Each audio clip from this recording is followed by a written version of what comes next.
Silakan, kalau ada pertanyaan lagi silakan. Baik, Assalamualaikum warahmatullahi wabarakatuh.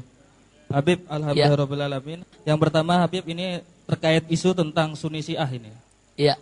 Dalam blog nahimungkar.com itu disebutkan bahwa Habib RS inisial begitu adalah Syiah yang dikatakan oleh Hartono Ahmad Jais. Iya.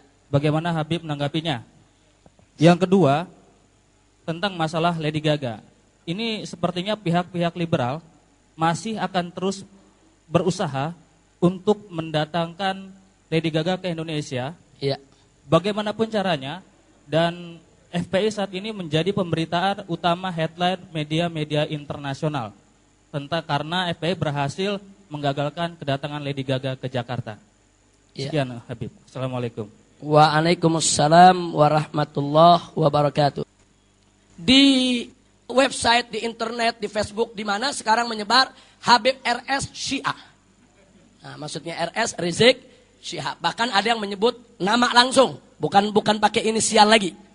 Nah, saya nggak peduli siapapun yang menulis itu, tapi dia punya alasan lucu. Habib Rizik itu cenderung Syiah. Salah satu alasannya karena Habib Rizik pernah ke Iran 7 hari. Nah, bersama Dr. Yose Rizal dari tim Mercy, dan juga bersama seorang pimpinan pemuda Muhammadiyah dan pemuda NU. Nah, jadi saya pikir kalau itu alasannya, saya dituduh Syiah karena 7 hari di Iran, saya balik bertanya, kenapa saya tidak dituduh Wahabi? Saya 7 tahun di Riyadh, Saudi. Kenapa saya nggak dibilang Wahabi? Saya 7 tahun sekolah di Saudi. Di kota Riyadh lagi, saudara. Pusat daripada gerakan Salafi. Atau kenapa saya nggak disebut Kristen saja? Saya pernah sekolah di sekolah Kristen 3 tahun setengah, saudara. Nah, jadi saya pikir itu kekanak-kanakan. Jadi nggak perlu saya tanggapi itu kekanak-kanakan, tidak ilmiah. Nah, kalau kita mau tahu pemikiran orang itu Syiah atau bukan, kita lihat pemikirannya. Kita lihat pemikirannya, kita pelajari akidahnya, kita lihat bagaimana dia menafsirkan Al-Quran, hadis, lalu bagaimana konsep-konsep hukum Islam yang dianutnya. Dari situ kita bisa tahu dia Syafi'i, Hanafi, Hambali, atau Maliki. Dari situ kita bisa tahu dia Syiah atau bukan Syiah. Nah, jadi jangan sampai baru ada ustadz menyebut berkata Sayyidina Ali ibn Abi Thalib, wah ini Syiah nih. Wah, kacau, saudara. Apa dia pikir Ahlus Sunnah nggak cinta Sayyidina Ali? Ini dia. Atau kalau ada orang mengatakan berkata Muawiyah ibn Abi Sufyan, wah ini Wahabi nih. Lo apa dia pikir saudara Muawiyah itu saudara nggak dicintai oleh Ahlus Sunnah?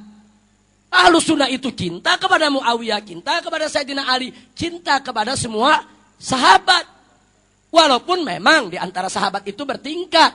Ada yang al-asra yang 10 dijanjikan sorga, ada yang muhajirin, ada yang ansor, kemudian ada yang ahli badar, dan lain sebagainya.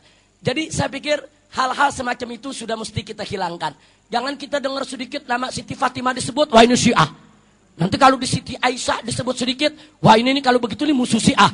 Wah kacau kalau begitu, saudara. Jangan. Karena Sayyidatuna Fatimah, Sayyidatuna Aisyah radhiyallahu taala anhuma wa an jami azwajin Nabi sallallahu alaihi wasallam, mereka adalah orang-orang yang wajib untuk kita cintai dan kita hormati. Saya pikir alasan mereka kekanak-kanakan. Kalau saya ladeni nanti kita jadi ikut kekanak-kanakan. Tugas saya masih lebih banyak yang lebih manfaat daripada sekedar menghadapi tuduhan semacam itu. Baik. Jadi di sini saya hanya ingin mengatakan alhamdulillah sampai hari ini yang saya tahu, saya yakini, saya jalankan, saya mengikuti akidah Islam yang diajarkan oleh Al-Imam Abul Hasan Al-Asy'ari, Al-Asy'ariyah. Dan saya mengikuti fikih dalam jalan madhab Imam Syafi'i. Tapi saya sangat menghormati, yaitu akidah yang Athariyah, akidah yang Maturidiyah, dan saya sangat menghormati madhab-madhab lain di luar daripada madhab Imam Syafi'i. Baik, berikutnya. Soal Lady Gaga. Saudara, jadi tadi disampaikan bahwa kelompok-kelompok liberal ini tetap berusaha bagaimana untuk tetap menggelar daripada konser tersebut. Maka itu saya ingin garis bawahi, kemarin di televisi TV One, itu sebetulnya sudah dijawab oleh Pak Munarman. Jadi orang-orang liberal ini mengatakan, kenapa sih FPI nekan-nekan pemerintah? Kenapa si FPI nekan-nekan pemerintah? Nggak boleh begini, nggak boleh begitu. Munarman sudah memberikan jawaban. Lah Anda sendiri kenapa nekan-nekan pemerintah untuk bubarkan FPI? Lah kan Anda nekan pemerintah juga. Kenapa Anda nekan-nekan pemerintah untuk memaksa menggelar itu? Padahal polisi sudah tidak izinkan. Jadi maksud Anda bagaimana? Kalau Anda boleh nekan pemerintah, kalau FPI nggak boleh. Lah memang yang warga negara dia doang. Nah jadi kalau soal tekan menekan, pressure, silakan aja masing-masing memberikan tekanan. Selama tekanan-tekanan itu dilakukan sesuai dalam koridor undang-undang dan hukum yang berlaku di Republik Indonesia. Nah jadi saya pikir kita tinggal adu kuat neken aja saudara. Nah, kuatan dia apa kuatan kita, begitu aja udah. Nah cuman sayang liberal ini cengeng. Baru ketekan sedikit kalah udah nangis dia saudara. Nah tahu-tahu udah teriak-teriak saudara. Nah jadi ini kesian sekali. Jadi cengeng. Nah jadi karena itu kalau kita mau berjuang kita nggak boleh cengeng. Nah makanya itu gerakan Islam harus tegar.